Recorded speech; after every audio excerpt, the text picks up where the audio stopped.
Passionné de vallée de course au large, bonjour et bienvenue dans ce nouvel épisode d'Actu Large, l'émission où je résume l'actualité de la course au large tous les vendredis à 18 h. Aujourd'hui, dans un premier temps, on va parler de Violette d'Orange qui a mis son bateau à l'eau.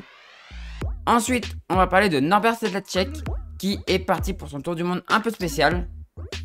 Ensuite, on va parler de la solo Guicoten qui s'est terminée avec une très belle victoire normande. Et enfin, on parlera de la Rolex National Trace qui s'est terminée aussi.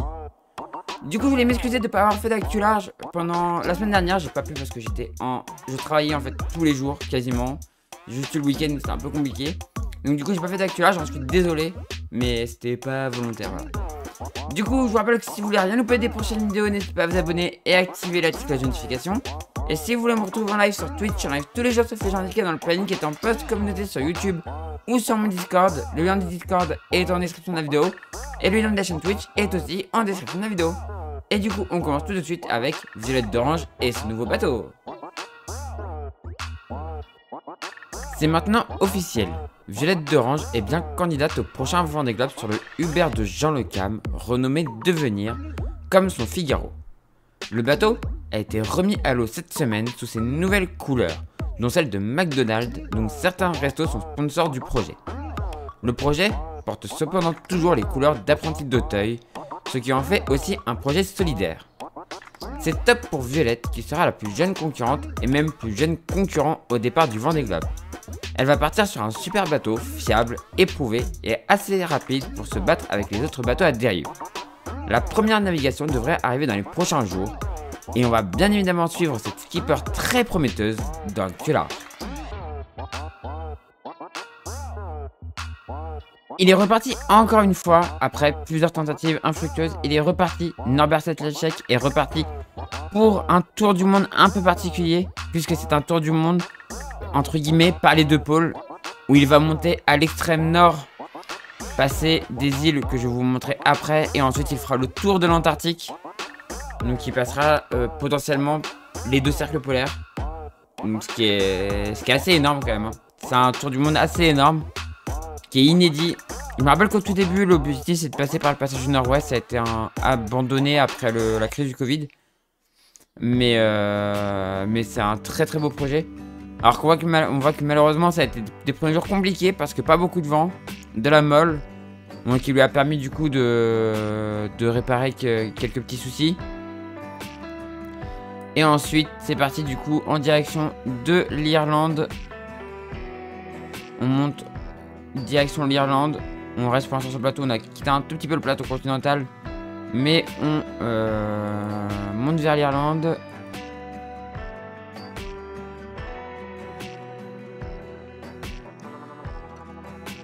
Direction l'Irlande et direction du coup le nord dans un premier temps. C'est assez bizarre pour commencer un tour du monde. Parce que par exemple le Vendée Globe, hein, parce qu'il est parti du coup des Sables d'Olonne. Il est parti des Sables d'Olonne il y a 5 jours déjà. Et donc il est parti dimanche. Non, samedi ou dimanche, je sais plus. Mais en tout cas, il est parti. Et donc, il est arrivé déjà au large de l'Irlande. Et donc, oui, c'est un tour du monde un peu particulier. Et quand on part d'un tour du monde des Sables d'Olonne, généralement, on descend vers le sud et on va vers l'Antarctique, quoi. Et bah là, du coup, il monte. Je vous montre le parcours. Il monte. On passe au large de l'Écosse.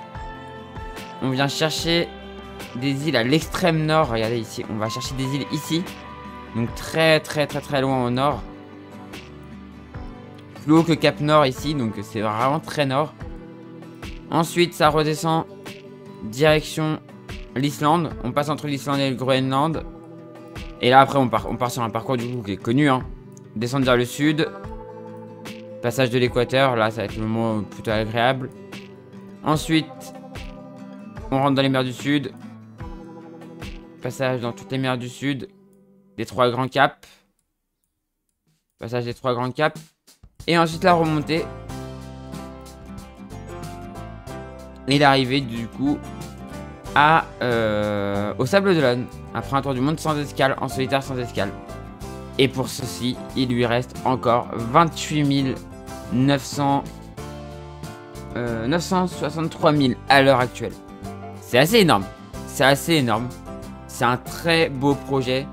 c'est super courageux. Je suis pas sûr que je serais capable de le faire. Je suis pas sûr que j'en aurais l'envie aussi, clairement. Faut avoir une envie de fou pour faire ça. Et je suis pas sûr que je l'aurais. Mais en tout cas, c'est un très beau projet, c'est un très beau parcours. Je lui souhaite bon vent. Je lui dis merde, parce qu'il faut pas dire le reste. Donc je lui dis merde pour ce parcours, j'espère que c'est la bonne. Et bien évidemment, on va suivre cette aventure formidable dans Actu Large. On continue cette Actu Large du coup par la solo Geekoten qui est terminée depuis un petit moment, mais vu que j'ai pas fait d'Actu Large la semaine dernière, on n'a pas pu en parler, donc on regarde la fin, on regarde l'arrivée des derniers du coup. On regarde l'arrivée des derniers, donc on avait vu l'arrivée du premier. Et on la revoit, voilà, l'arrivée du premier. Donc de cette course longue. Donc Banque Populaire l'a emporté devant Edenred et Région Normandie. Skipper Massif 2023, 4ème devant Mine National Fondation de la Mer, 5ème. Voilà. Voilà pour la course longue, l'arrivée de la course longue. Très belle course longue. Alors voilà, le dernier est loin, hein. Mais ça c'est comme je disais, ça arrive. Ça arrive en Figaro. Comme je disais, hein, c'est des bateaux qui sont identiques, donc des fois, si tu tombes dans une molle, si tu as un petit coup de malchance, parfois ça peut faire des gros écarts dans le coup et c'est compliqué. Au classement général, du coup, c'est Guillaume qui l'a remporté, donc Région Normandie l'a remporté devant Corentin Euro sur Banque machin. Edenred 3ème, donc Basile Bourgnon 3ème devant Elodie Bonafous 4ème sur son quai Guinéaire, la vie en rose. 5ème Skipper Massif 2023. Charlotte Steven devant Hugo Dallène 6ème. Philippe Hartz est 7ème sur son Marine Fondation de la Mer. Marine Nationale Fondation de la Mer devant Gaston Morvan 8ème. 9ème Pierre Daniello sur Team Vendée Formation devant Benoît Tuduri en 10ème position sur Capso en cavale. Et donc du coup ils étaient en tout 32 sur cette solo Geekoten. Très belle course à suivre. C'était franchement cool. On voit Jules Delpech d'ailleurs 15ème. J'ai pas fait le tour des gens que je connais un petit peu, mais Jules Delpech 15ème. Et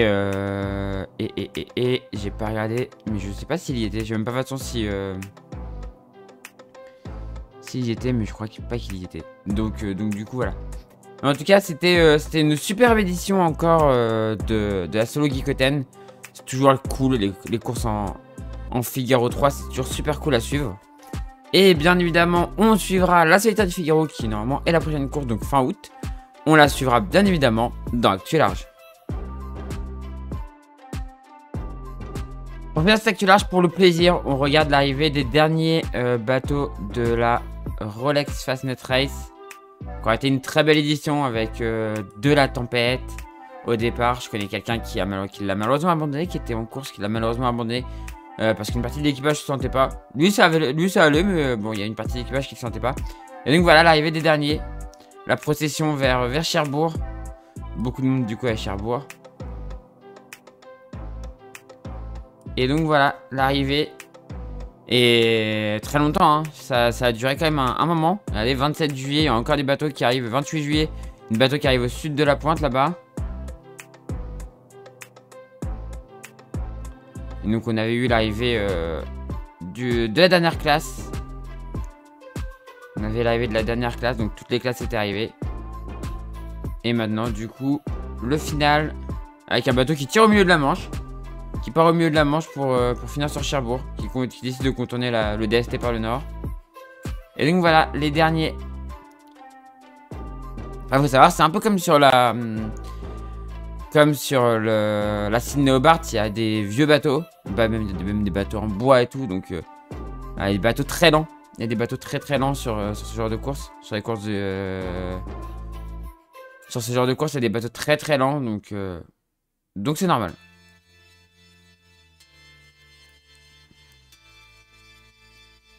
C'est normal qu'on ait des bateaux loin derrière. Et vous voyez, le dernier arrivé, 29 juillet. Même 30 juillet, voilà. Dernier arrivé le 30 juillet. Et voilà. Dernier bateau, du coup, qui clôture cette Rolex Fastnet Race courses du Rock, du coup, les courses du Rock, comme je disais, où il y a des vieux bateaux, c'est pour ça qu'il y a des gros retards. Mais c'était une course top encore à suivre. C'était vraiment top. On a hâte d'être à la prochaine édition déjà. On a déjà hâte d'être à la prochaine édition. Et bien évidemment, on continuera à suivre ce genre de course et notamment la Sydney Hobart en décembre dans Actu Large. Voilà, c'est la fin de cette vidéo. Comme d'habitude, petit appel au sponsor. Si vous connaissez quelqu'un, connaissez quelqu'un, ou si vous êtes vous-même chef d'entreprise, n'hésitez pas à aller aider les skippers en recherche de budget pour les prochaines courses. Vendée Globe, parce qu'il y a encore des gens qui cherchent des budgets complémentaires, peut-être pas budget pour sponsor titre, mais des budgets complémentaires. Ou plein d'autres courses, là sur un Jack Vab, enfin il y a plein de courses où vous pouvez aller aider des skippers en recherche. Donc n'hésitez pas à les aider, c'est un très bon retour sur investissement et ils comptent sur vous. Du coup c'est la fin de cette vidéo, si elle vous a plu, on fait briller le pouce en l'air, n'hésitez pas à commenter et à partager. Et si vous êtes toujours pas abonné à la chaîne, n'hésitez pas à vous abonner pour ne rater des prochaines vidéos. Quant à moi je vous dis à la prochaine pour une prochaine vidéo sur la chaîne Toria ou pour un live sur Twitch. Et du coup ciao tout le monde, ciao ciao ciao.